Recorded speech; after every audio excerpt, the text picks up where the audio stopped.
endured a lot during that time period. And for that, for that 19 weeks, I was alone.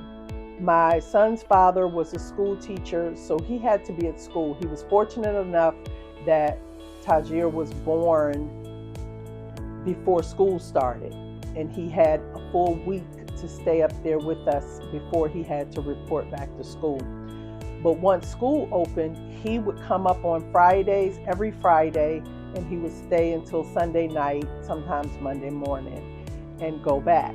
So other than the weekends when he was there or when someone came to visit, I was by myself every day, all day. And my routine, I got up in the morning, got ready, went to the NICU, did his morning care, which included them weighing him, changing his bed, sometimes bathing him, things like that. So I would help, they would allow me to help in that process, in those processes. I really enjoyed doing that because it allowed me to create a connection with him, even though he was in the isolette. There were people that made comments about me being too emotional about him at his bedside, like he could feel my emotions and I shouldn't be crying and I shouldn't be this or I shouldn't be that. And it was interesting to me because it was always the people who had never been through it that had the most advice to give. How do you give advice about something when you've never been through it? The nurses did give me a name of one mom who had gone through what I was currently going through, and her son was out of the NICU. I think he was a little bit over a year old at that time.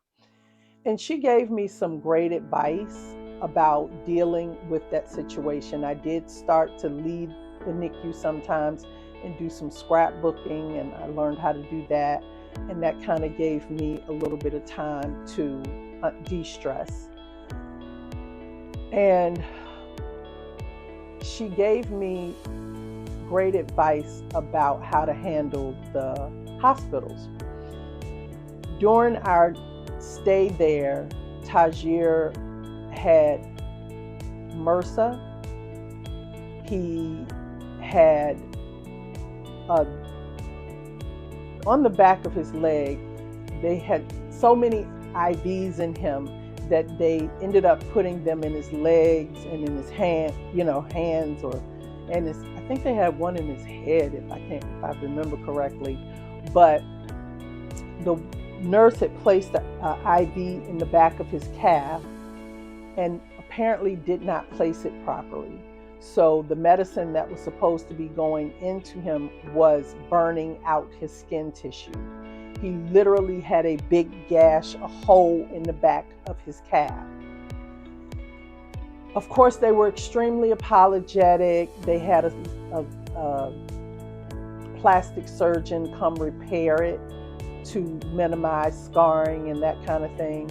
And they told me that as he got older, the scar would get smaller because he got bigger, and but unfortunately it has grown with his calf.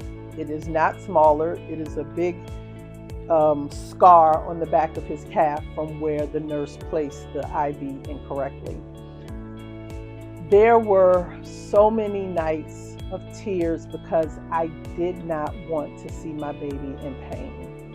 Being in the NICU and seeing what's going on with other parents, because it becomes a thing when you're there every day and you see the same people and you get to know each other, when you step out the room, when they're doing shift changes and stuff like that, or getting food together, you get to know people.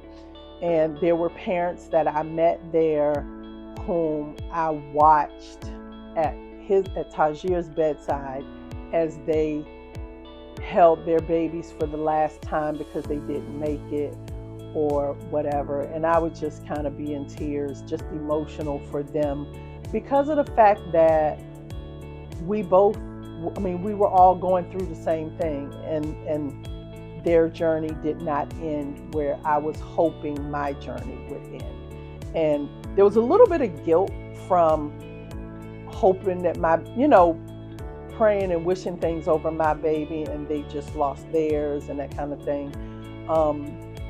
But I know I shouldn't feel that way, or I shouldn't have felt that way.